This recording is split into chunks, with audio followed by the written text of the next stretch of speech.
My name's Luke. I'm going to welcome to the show UFC veteran Chris Dempsey. Chris, welcome. Thank you very much, Luke.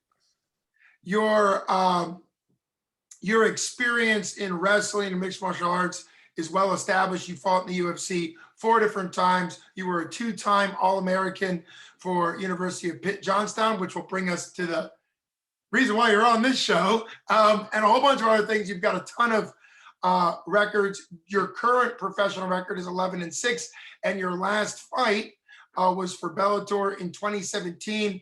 And that brings us to 6 days from now. You're making your return to professional MMA for 247 Fighting Championships, Flood City Fight Nights 1 in Johnstown. So first off, what makes it the right time to come out of retirement, if you would consider yourself in retirement, to fight again? I don't know if there's ever really a right time or a wrong time to do it or not to do it. I don't know. Like everything kind of just really lined up for this one. I've been I never really officially retired, but I was done with fighting, and I kind of moved on to jiu-jitsu, and I was competing a lot with every weekend almost in jiu-jitsu. And I've been coaching and sparring a lot of these guys, and we have a lot of good 185 pounders, a lot of guys around my weight here in Pittsburgh. They're pretty good. And everybody I've been sparring with for months now has just told me how I need to get back in there. I need to do it again. And they keep telling me how much better I am now than I was even when I was fighting. So I kind of just took it as a joke and thought everyone was just trying to be nice to me because I was helping them out. And we had Evan Boris move here from Canada, and he actually worked with a lot of the guys down at Hard Knocks. So he's a world level striking coach, and I've kind of started working with him a little bit just to get better at coaching and try to learn that side of the game and help everybody else out. It kind of just snowballed into, well, let's get you a fight. And then this Johnstown fight came up, and I have my last fight before I made the UFC was in Johnstown. The first fight I ever went to was in Johnstown, all there at the War Memorial. And I wrestled there for a long time. I lived there for a long time. And it kind of just, it seemed like everything lined up perfectly, and I had to do it almost in my head. Well, that's always the best, when you feel like it's the perfect opportunity and something you really want to do. Plus, in my intro, while I was going through all of your wonderful qualities, and you're also headlining this card. I forgot to mention that you're in the main event versus Rex Harris, who's also a veteran of, never made it to the UFC, but veteran of WSOF and PFL, has a ton of experience, which we'll get to. But what is it like to come back, like you've said, to Johnstown, your old kind of area for MMA, and also be the headline? Do you put any stock in being the headline fight? Not really. I mean, and everybody asked me too, what's different about going to the UFC and fighting on one of their cards, and it's no different. The difference is what you make it in your head. I mean, you're still doing the exact same thing against the exact same size opponent, everything. So nothing really changes as long as you don't let it change. So it doesn't matter where you fight on the card or what promotion you fight for. You're doing the same thing. I mean, the level of skill changes sometimes, but like you said, this guy's he's fought at high levels too. So I mean, it's gonna be just like fighting on any other promotion and any other, whether it be World Series or UFC or whatever. I mean, he's been there too. So nothing really changes, honestly. Well, that's a really seasoned veteran response, because I think obviously in MMA world, so many people put the UFC as go to the UFC or bust, and I think you're bringing up the fact that fighting, just like that old Gene Hackman movie, if anybody remembers it, Hoosiers, where they go to states and they're in this huge they're in this huge major arena, and he has them measure the basketball height, from the rim to kind of say, hey, you're doing the same thing. The situation might be bigger, but you're doing the exact same thing. And your sport is to get locked into a cage for MMA. So the sport's the same. And also talk a little bit about, you've been around 247 since the beginning, obviously coaching at the Mad Factory, having a lot of fighters. What have you seen that you like about Ryan Middleton and the 247 organization? I mean, he gets a lot of local fighters on the cards, and he matches them up. So that's huge. I mean, I've seen a lot of local promotions fail, whether it's in Pittsburgh or somewhere else, and the common denominator for those promotions to fail is somebody getting greedy, and local promotions don't succeed without local fighters. And if you go in, like, one person in particular that I can remember would for a promotion that had failed would come up to us and say, oh, it's not about the fighters, we're gonna put cards on and people are gonna come to our cards no matter who's fighting on it. Well, he started trying to do that, and the promotion folded pretty quickly because of that. And so getting those local fighters on the cards and listening to them is a really a good thing that you don't see in a lot of promoters. Well, again, you've been around the game so long. I think that's a high compliment of any promoter who is doing it the right way. And Ryan Middleton and Jim Mooney, the matchmaker, and everybody at 247, I know that's something he's brought up when I've interviewed him, because only the UFC maybe can do that. We'll just do a card and people watch. But even they found out that if you just throw people on a card and say it's the UFC and there's no buy-in to who's fighting, even their cards sometimes don't have the attention. So it really does come down to the fighters. And the red corner is going to be all the local fighters, and obviously you're going to be in the red corner. So that's pretty exciting. What was it like for you? We didn't get a chance to talk much at the Brawl in the Berg 8 a couple weeks ago, but what was it like for you to see the Mad Factory represented, particularly by Jake Lowry, and that crazy main event where he was down big in the first round, almost finished, knocked down, 10-8 round, swarmed the whole round, and then came back to do the same thing to his opponent? What was that like for you as a coach and as a fan? As a coach, being a coach is more stressful than anything. I mean, I would much rather fight myself than coach as far as stress levels. Well, I mean, we just came back from Cheyenne's fight last night, and I mean, I was more stressed about that than I am about my fight next weekend, because when you're coaching, you have zero control in it. When you're fighting, you have all the control. So to see Jake get clipped like that and have to just fight for that whole first round during it was one of the most stressful 5 minutes of my life. But I mean, afterwards, it was just, you were so proud that he just never gave up. And I mean, Jake's as tough as they come. I mean, you're not going to find somebody tougher than Jake. And it was an awesome feeling to see him just gut that fight out and come back and get the finish in the third.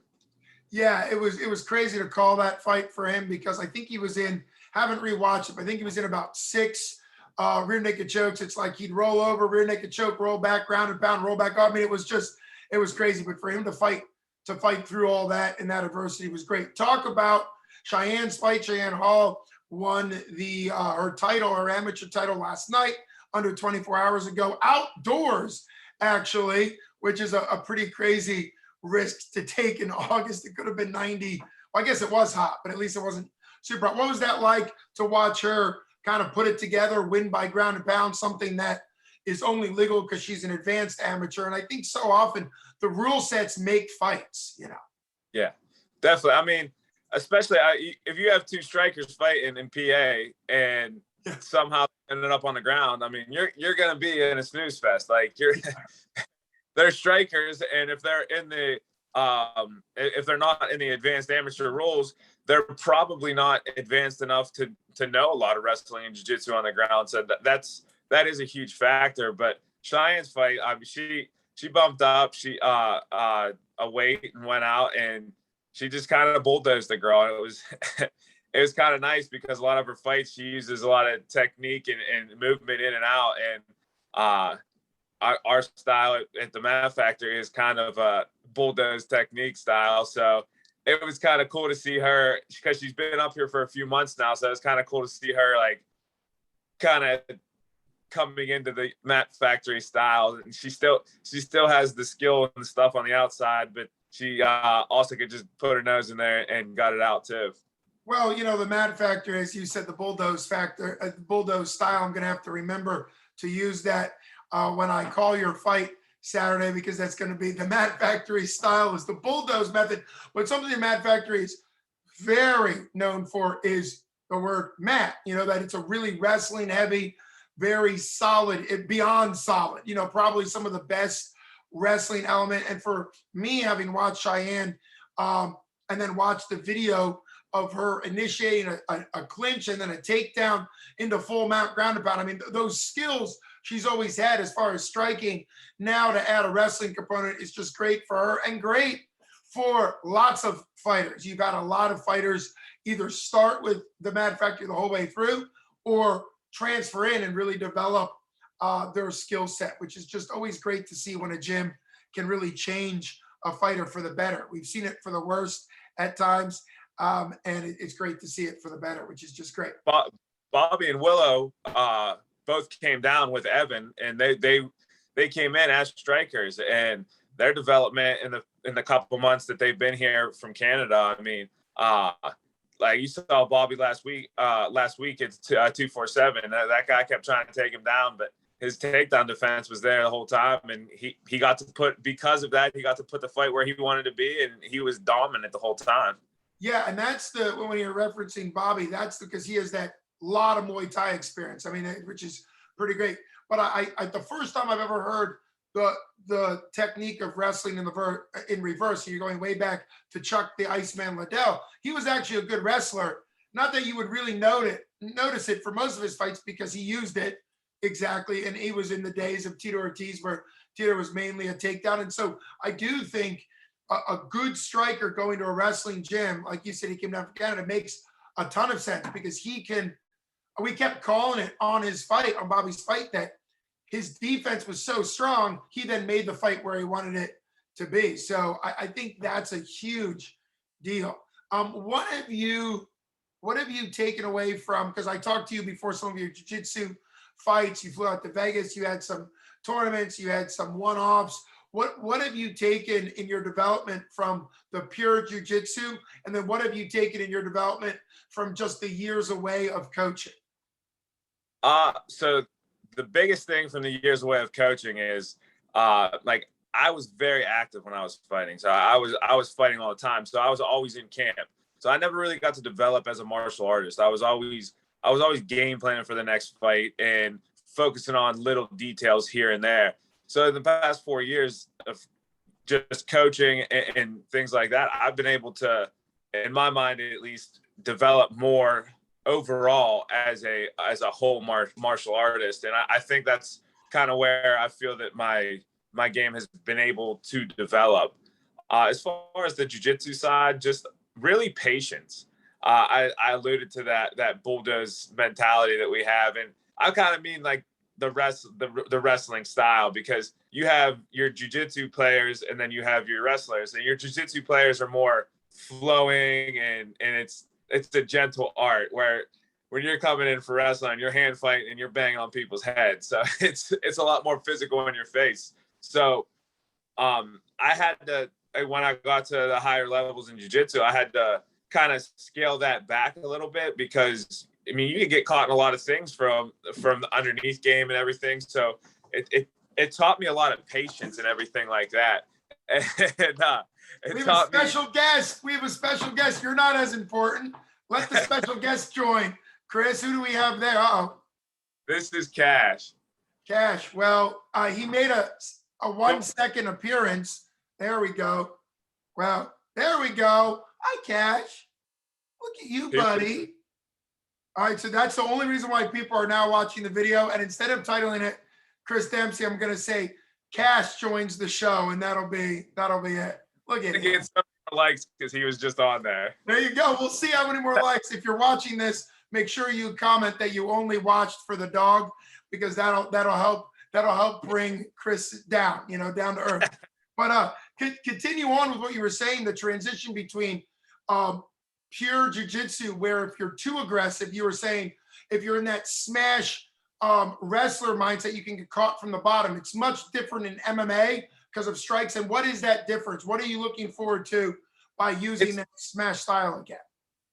So in MMA, it's really not that different because, I mean, if you're a wrestler and you're going in for that smash style, you get caught with a right hand, you get caught with a head kick. I mean, it's happened to me. I've been knocked out in every one of my losses. And so every one of my losses from jiu-jitsu has been from a heel hook because I was over aggressive and trying to have that smash kind of style. So jiu-jitsu, I think, can help me relate over to MMA that, yeah, you can have that forward pressure and you can have that style that is hard, like a harder style, but you have to pick your shots and find places where you can get there safely and not just be too overzealous about it. And that goes along with the development you were mentioning, that it took you getting away from competing professionally in MMA to be able to actually develop your game, because there's that whole thing of dance with the one that brung in all those and all those things that sometimes when you're fighting all the time, you have to stay with what's worked. And it's nice to get away from it and be able to kind of round out your game without there being a fight on the line, which is pretty great. Right. So what do you want to see from yourself? What are your predictions for this fight? Is this a tester fight, or is this the first in a line of fights for you? I don't know where I'm going to go with it, honestly. Well, don't tell Ryan this part because I know he'll want to hear this. But when I was talking to everybody about it, I like just talking about fighting again and wanting to fight again. And I sat back and I was like, wait a second, I'm a professional. I'll actually get paid if I fight again. So I was going to take a fight forgetting the fact that I was going to get paid. So that was kind of the sign for me to say, okay, like, this isn't over for me. Like, I'm going to keep doing this. And so I don't know if this is going to be a one-off. I don't know if I'm going to fight more. I don't know if I'm going to go into the old man grandpa league like everybody else when they get to my age. But it's kind of just, I'm taking it this fight and we'll kind of see what happens from there. We'll see how the fight goes, and we'll see if I want to continue to do this or if I'm like, okay, I'm done now. I'll go back to coaching. Well, and I think that's the great mindset to have. And as you were mentioning, as a professional, obviously you get paid, but it's always good when you're fighting because you want to fight. Like you were saying, you actually want to challenge yourself again and see what it'll be like to go live when it's not sparring and they're not your friends. And, it's not your gym people. And so it's really cool that you got to that point where you wanted to fight and then remembered, oh, that's right, I actually get a contract. I can actually, which is kind of nice, not to quote Dana or say that he has anything right, because I disagree with him more often than not. But he will at times say that if you're only fighting for the paycheck, you shouldn't be fighting. I mean, that's an easy thing for him to say. And I think there is a time in fighting where obviously people do fight because it's a job. They're paid to fight. So it is nice to see you getting that passion and that skill back, which is good. Well, that's where I was like at the end there. It was like I wanted it to, because even when I was fighting the UFC, Bellator, I was still working a full-time job. Like, they didn't pay enough where you could just live off of it, especially when you have student loans, you have like rent, house payments, car pay, like you can't live off of that. And that's where the sponsors come in so well to help kind of take the burden off of that. But I was more focused on, I got to win this fight so that I can pay my bills and hopefully train full time and stuff like that. So now it's just, I have a good job and I don't really need it. I just want to do it. So I do get what he's saying. If you're fighting for just the money, then why are you doing it in the first place? I mean, yeah, it's good that you had that experience. It can realize to yourself that you had gotten in a little bit of a loop where you had to fight in order to make money to then train to fight. And it just became a bit of and that's what a lot of people are. That's what's really hard about the regional scene, or even like you were mentioning, even Bellator and UFC at the top, it takes a long time for it to truly be a full time. And I'm glad you're in such a different mindset, which is just so wonderful. Can't wait to see it. Are you going to give us a prediction? Do you like Nah, to do that? No. Okay. Okay. I just want to go in there. I want to test myself. I want to see. I want to stay in good technique, make good decisions, and see where it goes. I mean, he hasn't fought in a long time, from what I understand, and I haven't either. So, I want to go in there and be a better version of myself, basically. Absolutely. When you talk about your opponent, I actually watched him cage side in 2014. So that's a long time ago. But 2014 he was fighting in Allentown. One of my fighters was on that same card because it was an amateur pro card, just like this is.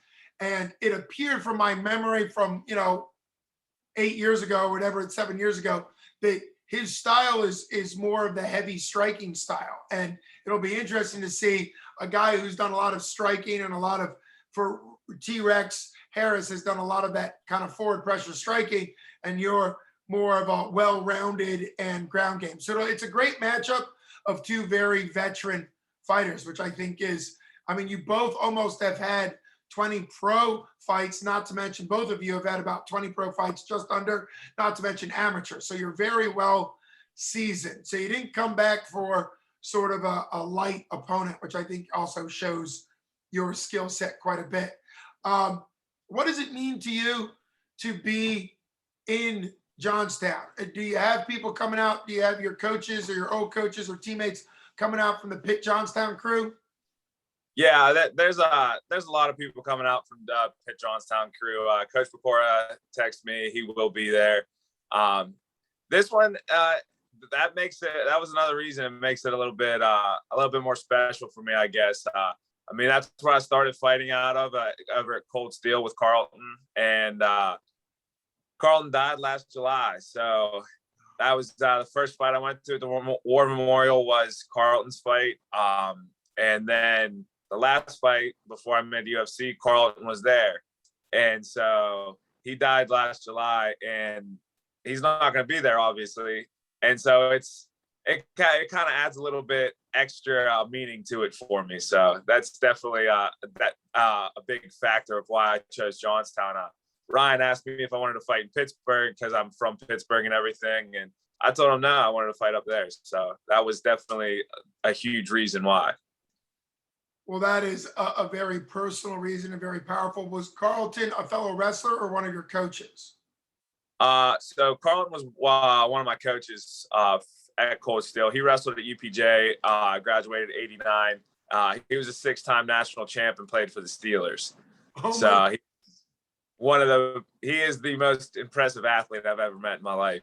He's just done some things that nobody will ever be able to do again. And I was very lucky to be able to be brought in by him and kind of start my career with him. Well, that's just beautiful. And I think people might forget in MMA or wrestling because it looks so violent that it's really about the relationships you build. Some of the most intense, fierce warriors that go into, unarmed combat in the cage have some really strong connections to their family. And obviously Carlton being older than you and being somebody who's your coach, that's a connection, not only during his lifetime, but obviously throughout your lifetime, even with him now passed, you're going to carry that on. And I think that's a huge, there's a deep spiritual and emotional significance to you either help somebody get better or you help somebody get worse. And you always remember the people that help you get better. And it sounds like Coach Carlton was that for you. So he was a Steeler, played for the Steelers, wrestler, and was an MMA fighter. That's quite the life. That's wow. Like you said, that's a level of athleticism that so many more people are specialized now. So that's pretty crazy. Well, it's good to see that behind the scene reason for you to be picking Johnstown. We're under a week away. It's going to be great to see you get back into the cage. Thanks so much. Let's get to your sponsors. You mentioned sponsors. Do you have current sponsors that have been helping out? And if so, let's get to that. So I don't have any current sponsors other than Team Bruno. Team Bruno is a wrestling camp that we do up in Port Allegheny High School. Another UPJ wrestler, Bruno Irafito, tragically died in a car accident going into his senior year. And he was just behind Isaac Greeley at UPJ. And so we do a camp up there every third week of June. And it's a wrestling camp, and we get good clinicians in from all over the country. I mean, we got Bo Nickel there this year, Johnny DeJulius. A lot of the college coaches from the area come there. So you have a very good, strong wrestling side of things. But Bruno was just such a great human being that we also try to instill that in the kids too. So it's a very special wrestling camp. And so that's my only sponsor, and I'm very proud to have them as it. Now it already happened this summer, because you said it was June or July. Yeah, it already happened this summer, but it's annual. I mean, it's like year 18 or something like that now. Gotcha. So that's been going for a long time. So you're both sponsored by the Camp Bruno, but also you're already letting people know about it because it'll be there next year. So for those that have wrestlers, and I think that's good. Like, there's legacies, this Bruno's legacy is carried on by those who knew him and loved him. And like you said, I think all sport should be developing more than just the athletic talent. We're not going to name names, but we've seen in every athletic, whether it's the UFC, whether it's any of the professional team sports, if you have athletic talent but not character, it is a train wreck. Not just for the person, but for those around them. And some of it have been just awful. So I think it's good, particularly in the wrestling world or in any sport, to really, like you said, instill in them character, because that's going to make more long-term than just their athletic ability. So since we've been talking, did you get to watch any of the Olympics? We had, I think, 3 champions, Olympic champions, and a couple silvers, a couple bronze. Did you watch did you watch Gable? Did you watch David Taylor? Did you watch any of the Olympics? I watched Gable's finals match. That was impressive. I mean, and then also, he's not from the United States, but Beksad took a bronze medal for Uzbekistan. He wrestled at Clarion, and he was fighting MMA, and he was training with us at the Mat Factory for a little while. It was right when I first started fighting. So he's my age, maybe a year older, and he just won a bronze medal in the Olympics. So that was also an impressive one that I was happy to watch. Well, that's also, hats off to him, of course. That's also exciting when you watch the Olympics, because it's all international. You realize that an international person, in his case from Uzbekistan, actually trained in Clarion. Clarion's right in that area too. So it's kind of cool to see that. And also how MMA, sometimes wrestlers, head into MMA. It sounds like he got into MMA and then tried to focus more on the international scene, which is it's just insane to be at that level. And it always reminds me, whether it's the Olympics, whether it's UFC, they're not there because they only started training the year of the Olympics or the year of their fight. They're there because of a lifetime. And I think that's a really hard thing for people to see, that delayed gratification. You stopped fighting in 2017, but you've been continuing to work on your craft. And we'll get to see that craft in action, new and improved, August 21st. So I can't wait to see you. I can't wait to call your fight.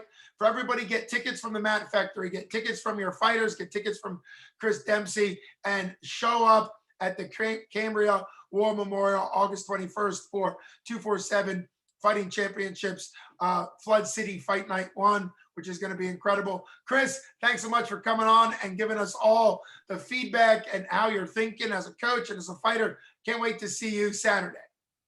No problem. Thank you very much for having me on the show. I can't wait. You got it. Have a good one. You too.